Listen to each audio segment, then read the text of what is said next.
the other things that I kind of wanted to get your reaction to and kind of talked about was this whole new grift that has emerged on the internet. It seems like it's kind of exploded within the last like 2 weeks or so, at least in my worldview. But NFTs, right? This new blockchain way of making money. It's fucking hilarious to me that people are willing to fall for these like fake scarcity models. It's like the ultimate hype beast kind of purchase, right? It's like digital hype beast. For people who aren't familiar with the term, NFT is non-fungible token. So in the same way, it's actually, or I guess in the exact opposite way that a Bitcoin works. So say I have a Bitcoin, I can trade it with anybody else that has a Bitcoin, and I'm getting the exact same thing, right? Whereas if I have an NFT, that's a non-fungible token. That means there's only one version of that token, and it's the absolute original. Typically, it stores some like image online. Well, these are actually really exploding right now, especially in the art world. One of them just sold for, I think, $68 million, making it one of the highest priced auctioned piece of art of all time. Essentially, these are. It took me a while to fully grasp or understand what an NFT was. It took me like I had to read a few articles and kind of, because at first you're like, what do you mean that you're just selling an image or you're just selling a GIF? Like, how can you not just save that as a copy and then have the exact same thing yourself? How is that not?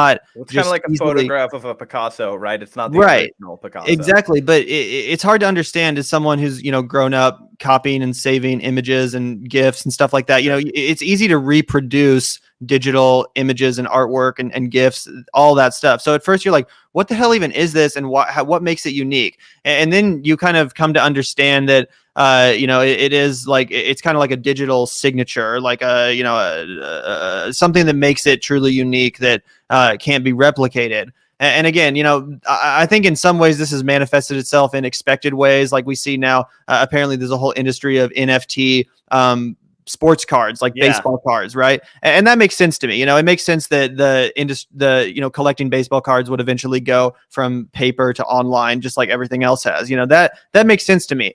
But what doesn't make sense to me is like, the creator of the Nyan Cat GIF or whatever, selling the original quote unquote Nyan Cat GIF for like thousands and thousands of dollars, or people selling GIFs for millions of dollars. Like, okay, at that point, this is just a grift from the art world.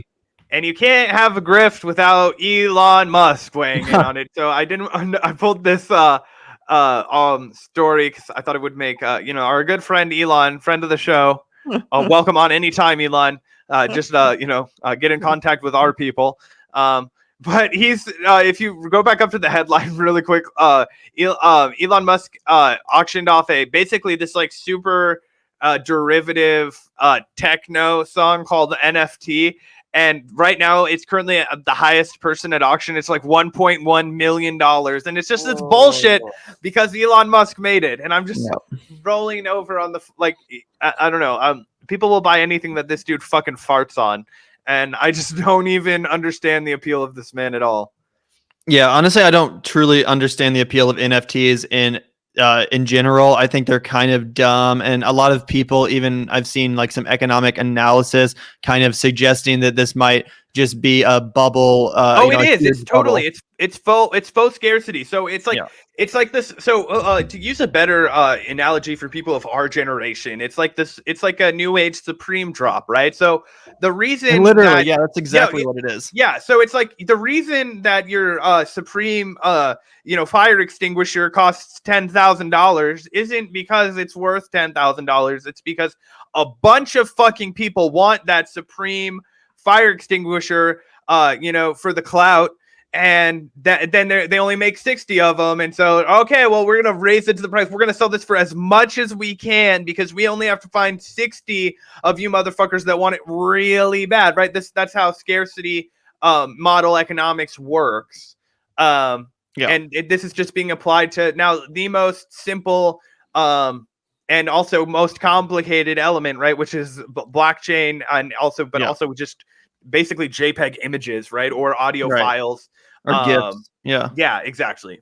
Yeah. So again, not to be a total like Luddite here and just be like, all technology is bad or whatever. There are some applicable uses of NFT. I think in certain instances, musicians, for example, have been able to get more revenue from their songs via this form than, Spotify, where they're famously ripped off criminally, to a criminal extent by Spotify and other similar streaming corporations. So I'm not saying that they're totally bad, but I do think it really does represent, the latest capitalist evolution, where it's just capitalism repackaging the same shit over and over again, trying to sell it to you for more and more money. And what's even more ironic about this and the incredibly high cost of these is that they're literally intangible. Like, you can't, it's a fucking image. It's a digital thing. So I just think it's funny, and it's kind of indicative of our society too. Oh, the 100%. extremely commodified, digitized, consumerist culture that we live in.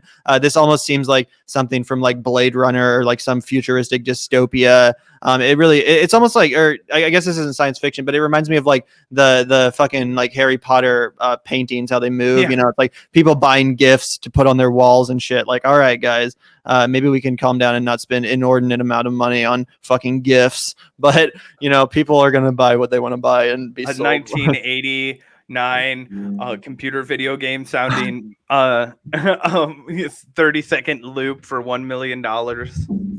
Yeah, exactly.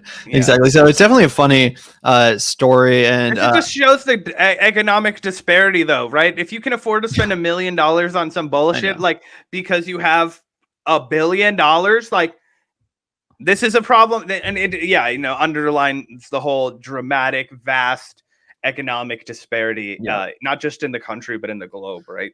And another great reminder of why we should tax the rich. exactly right. So anybody that told you that the rich couldn't afford shit fucking lied. They're mounting gifts on their walls for millions of dollars, so they can take the hit.